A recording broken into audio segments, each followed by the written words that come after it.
नमस्कार। RS TV के खास कार्यक्रम विशेष में आपका स्वागत है। मैं हूं दीपक डोभाल। राष्ट्रीय स्वयंसेवक संघ के लिए सितंबर महीने की 17 से 19 तारीख काफी अहम हो गई है। इन 3 दिनों में संघ ने बदलते भारत में अपनी भूमिका और रुख को साफ किया। इस संवाद में संघ ने उन तमाम मसलों पर अपनी राय स्पष्ट की जिन पर अक्सर उसकी आलोचना होती रही है। आज विशेष में बात होगी आरएसएस के इस कार्यक्रम की। जानेंगे आरएसएस प्रमुख मोहन भागवत ने किस तरह भविष्य के भारत में आरएसएस के दृष्टिकोण को स्पष्ट किया। तो शुरू करते हैं आज का विशेष।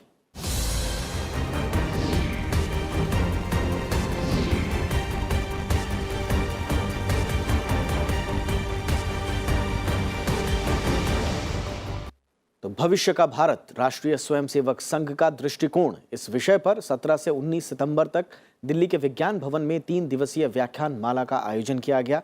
इस आयोजन का मकसद था देश के आम और खास नागरिकों से भविष्य का भारत और राष्ट्रीय स्वयंसेवक संघ के दृष्टिकोण पर संवाद और विचार विमर्श करना।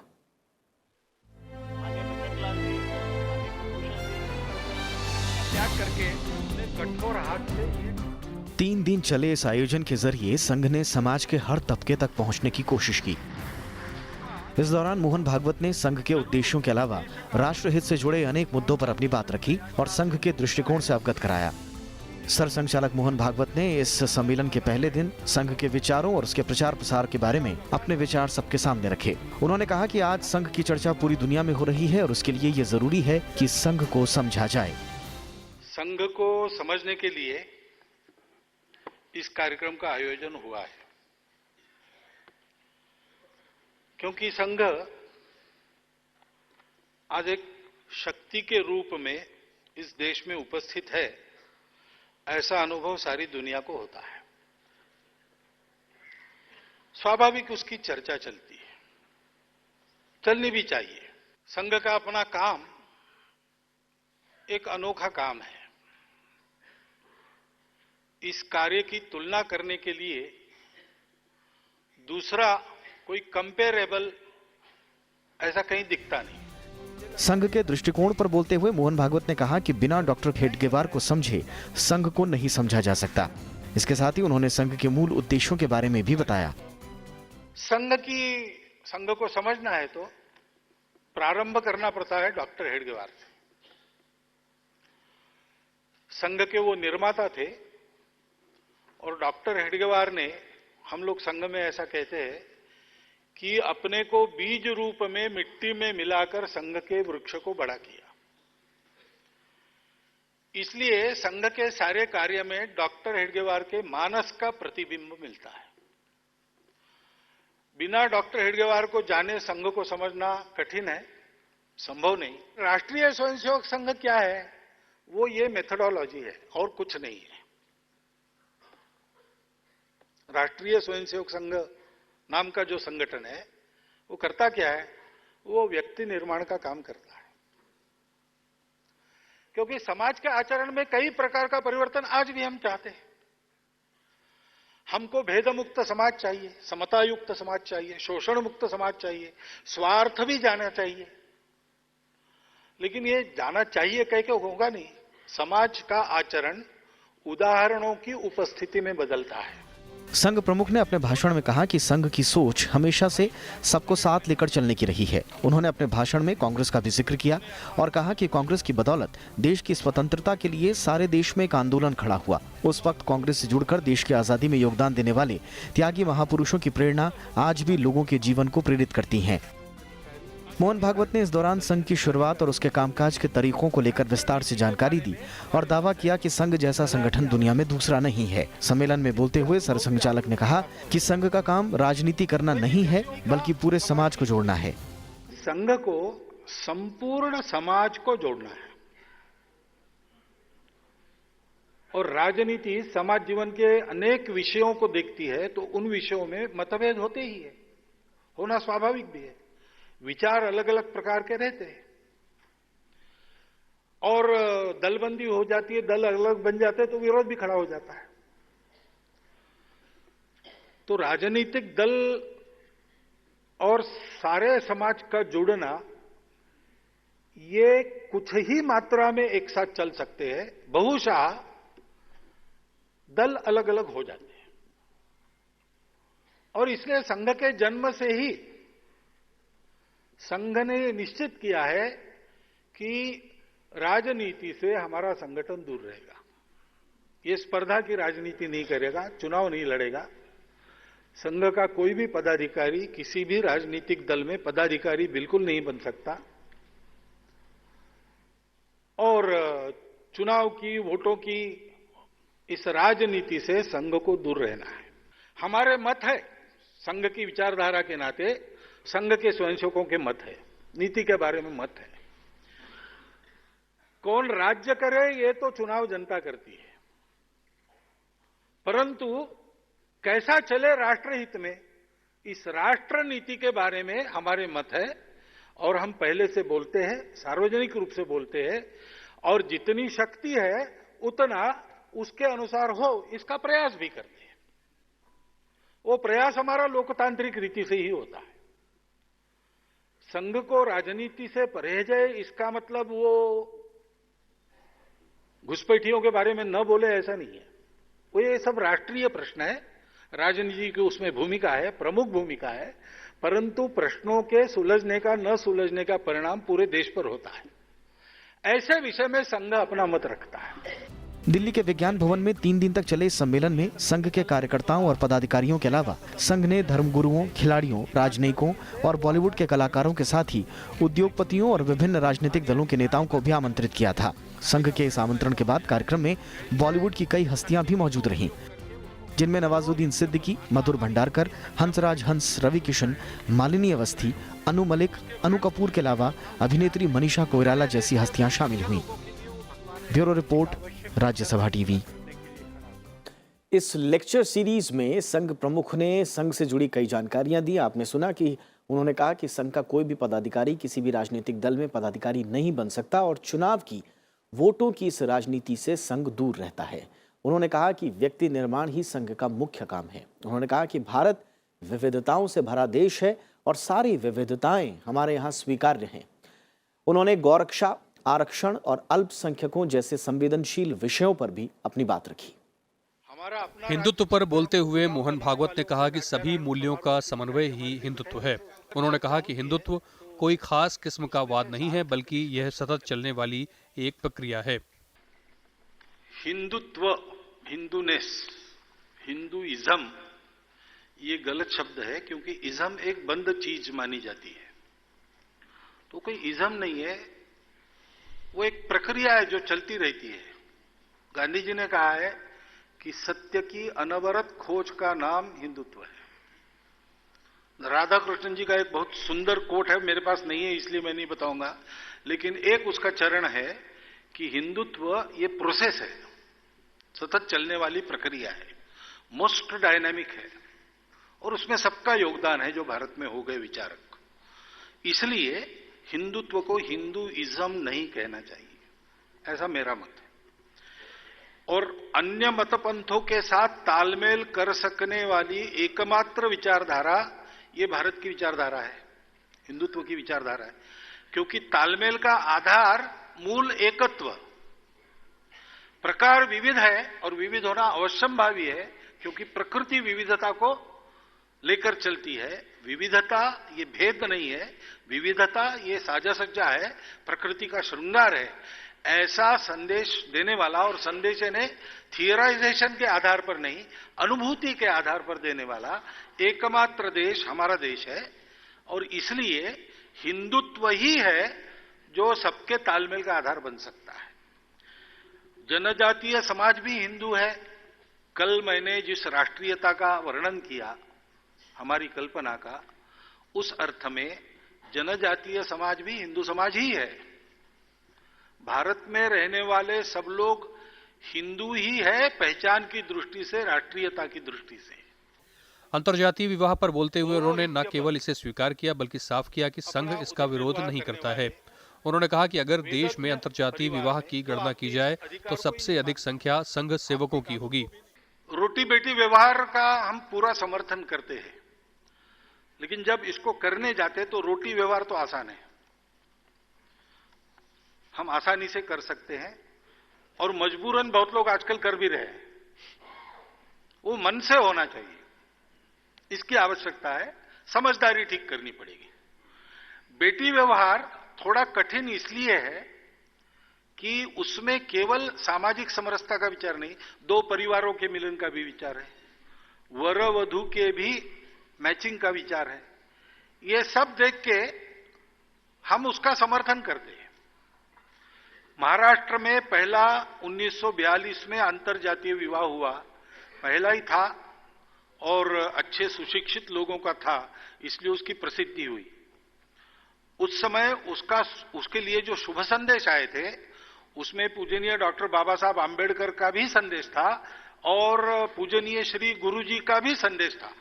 और गुरुजी ने उस संदेश में कहा था कि आपके विवाह का कारण केवल शारीरिक आकर्षण नहीं है, आप ये भी बताना चाह रहे हैं कि समाज में हम सब एक है, इसलिए आप विवाह कर रहे हैं। मैं आपका इस बात के लिए अभिनंदन करता हूं और आपको दाम्पत्य जीवन की सब प्रकार की शुभकामना देता हूं।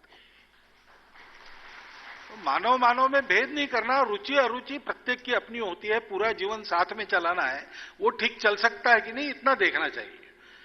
तो बेटी व्यवहार को भी हमारा समर्थन है। मैं तो कभी कभी कहता हूं कि भारत में अंतरजातीय विवाहों की गणना करके अगर परसेंटेज निकाला जाए तो शायद आपको सबसे ज्यादा परसेंटेज संघ के स्वयंसेवकों का मिलेगा ऐसा करने वाले।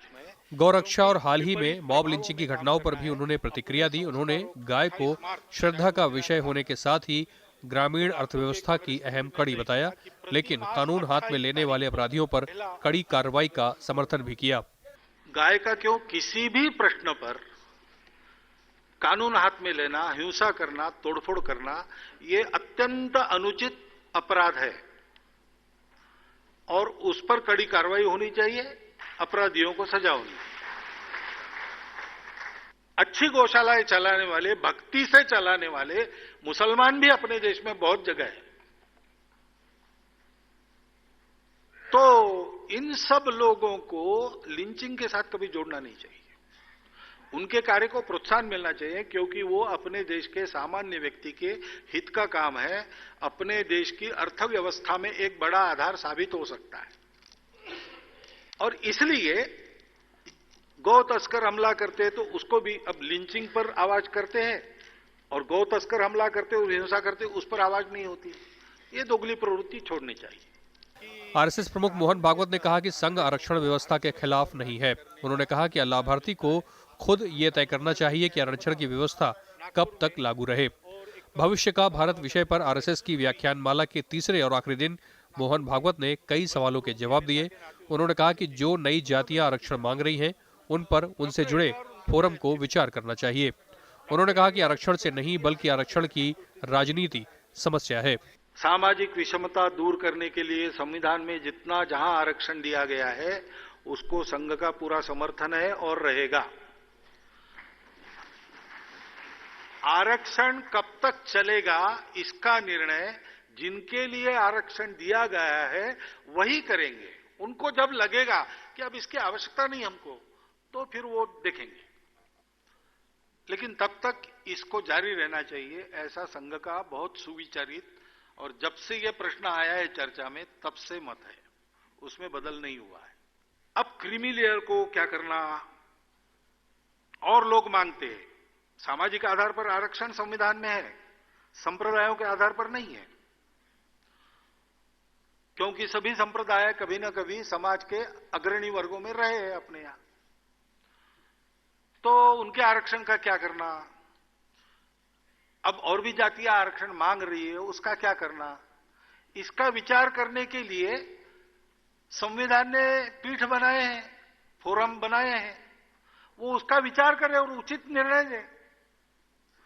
आरक्षण समस्या नहीं है, आरक्षण की राजनीति ये समस्या है। मोहन भागवत ने जनसंख्या पर भी अपनी राय रखी। उन्होंने कहा कि विश्व भर में आबादी संतुलन को महत्वपूर्ण माना जाता है और इसे यहाँ भी कायम रखा जाना चाहिए। उन्होंने जोर दिया कि तमाम तथ्यों को ध्यान में रखते हुए जनसंख्या पर एक नीति तैयार की जानी चाहिए। अगले 50 सालों में देश की संभावित आबादी और इस संख्या बल के अनुरूप संसाधनों को भी ध्यान में रखा जाना चाहिए। पंचानन मिश्रा, राज्यसभा टीवी। आरएसएस का मानना है कि हिंदुत्व मुस्लिम समाज के बिना अधूरा है। संघ प्रमुख मोहन भागवत ने साफ किया कि संघ हिंदू राष्ट्र में विश्वास रखता है, लेकिन इसका मतलब ये नहीं है कि संघ मुसलमानों के खिलाफ है। उन्होंने कश्मीर, यूनिफॉर्म सिविल कोड और राम मंदिर पर भी अपनी बात रखी। 3 दिनों की व्याख्यान माला के आखिरी दिन संघ प्रमुख मोहन भागवत ने कई सवालों के जवाब दिए। इन सवालों में एक सवाल अल्पसंख्यकों पर संघ की राय का भी था। सवाल था कि अल्पसंख्यकों को जोड़ने के विषय में संघ क्या सोचता है। आरएसएस प्रमुख ने कहा कि हिंदुत्व के 3 आधार हैं: देशभक्ति, गौरव और संस्कृति। उन्होंने कहा कि मुसलमान और आरएसएस को लेकर कई भ्रांतियां हैं, जबकि वास्तविकता ये है कि वो हिंदुत्व ही नहीं जिसमें देश के मुसलमान शामिल न हों। हिंदू राष्ट्र है, इसका मतलब इसमें मुसलमान नहीं चाहिए, ऐसा बिल्कुल नहीं होता।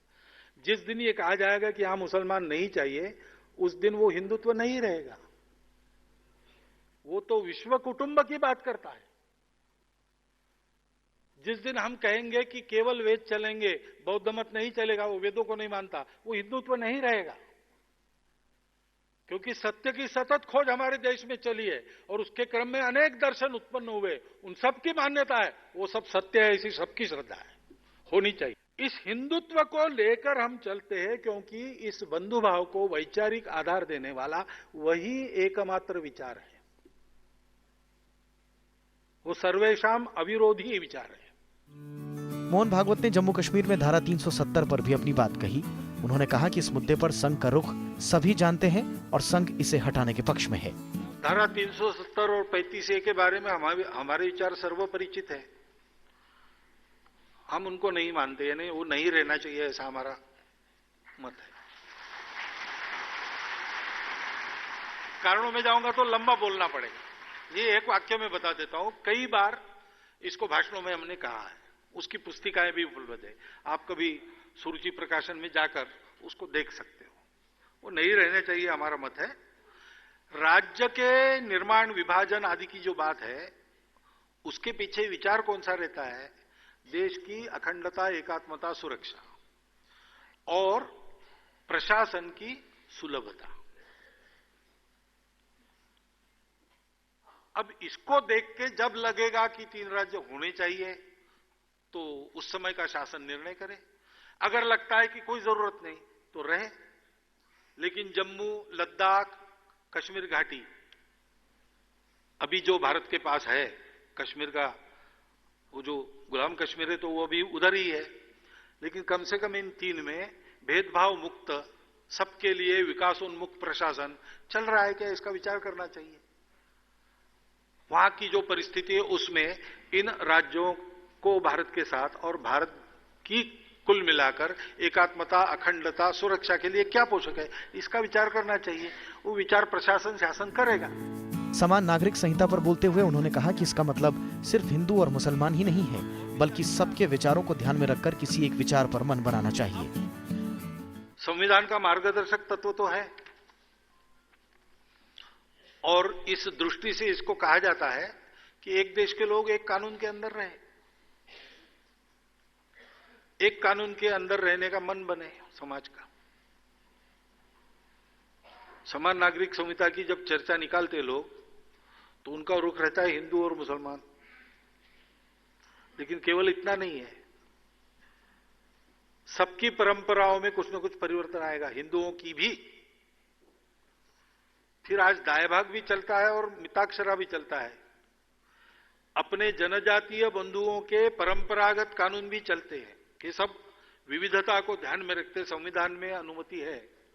ये सारा ध्यान में रखकर किसी एक संहिता के लिए समाज का मन बने, ये प्रयास होना चाहिए।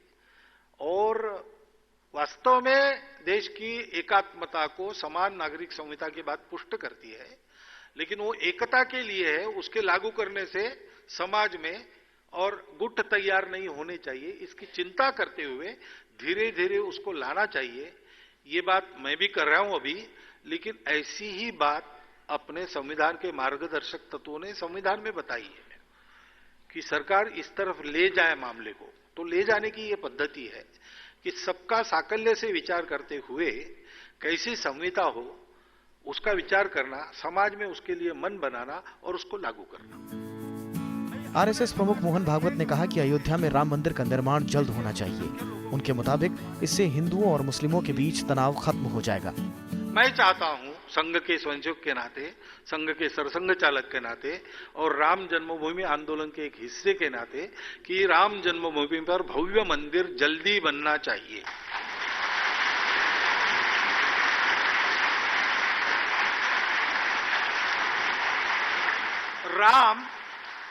भगवान राम अपने देश के बहुसंख्यक लोगों के लिए वो भगवान है, लेकिन वो केवल भगवान नहीं है।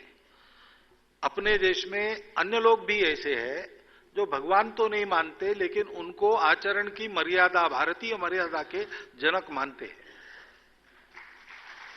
उनको इमाम हिंद मानते हैं।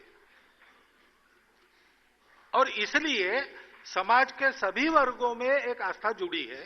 और जहां राम की जन्मभूमि थी, बहुत राम के मंदिर है और बहुत टूटे भी है, लेकिन सबकी बात नहीं उठाते। जहां उनका जन्म हुआ वहां मंदिर होना चाहिए। वहां मंदिर पहले था, ये अब लेजर किरणों से देखा गया है। और अगर ये हो गया तो हिंदू और मुसलमानों के बीच के झगड़े का एक बड़ा कारण समाप्त हो जाएगा। और ये सद्भावना से हो गया तो मुसलमानों के और बार बार उंगली उठती है, उसमें बहुत कमी आ जाएगी। देश के एकता को और देश के आदर्शों को पुष्ट करने वाली ये बात है और करोड़ों लोगों के आस्था का यह सवाल है। तो इसको इतना लटकना ही नहीं चाहिए था। देश हित की बुद्धि से विचार होता, राजनीति इसमें नहीं आती, तो इसको पहले ही बन जाना चाहिए था।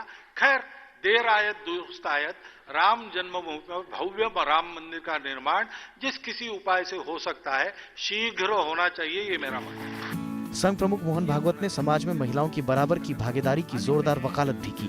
कई मामलों में महिलाएं पुरुषों से ज्यादा समर्थ है। जो काम पुरुष करते हैं उससे उसी काम को अधिक अच्छा वो कर सकती है। ये कई क्षेत्रों में आज सिद्ध हो रहा है।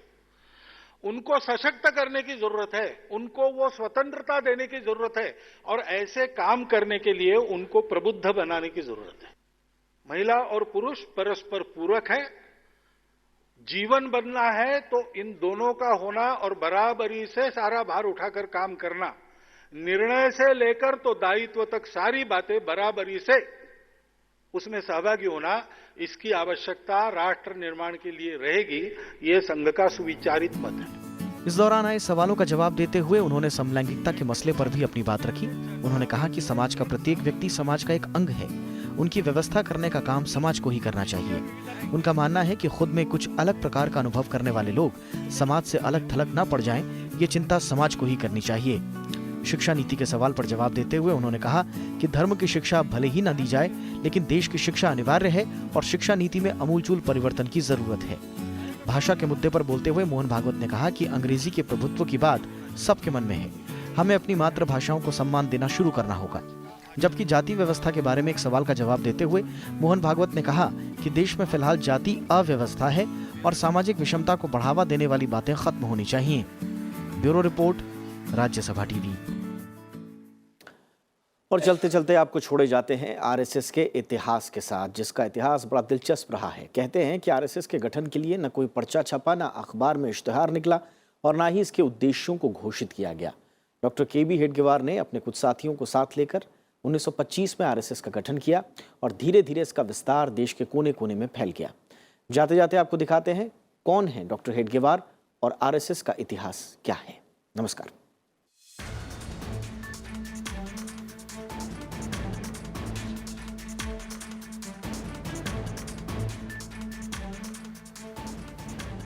कहा जाता है कि डॉक्टर केशवराव बलिराम हेडगेवार के मन में बचपन से ही एक सवाल उठता कि हम आखिर गुलाम क्यों हैं। स्कूली पढ़ाई के बाद वो मेडिकल की पढ़ाई करने के लिए कोलकाता चले गए, जो उन दिनों क्रांतिकारी आंदोलन का केंद्र था। हेडगेवार भी जल्द ही क्रांतिकारी गतिविधियों में शामिल हो गए और अनुशीलन समिति नाम की क्रांतिकारी संस्था से जुड़ गए। 1916 को डॉक्टर की उपाधि लेने के साथ ही वो वापस नागपुर आ गए।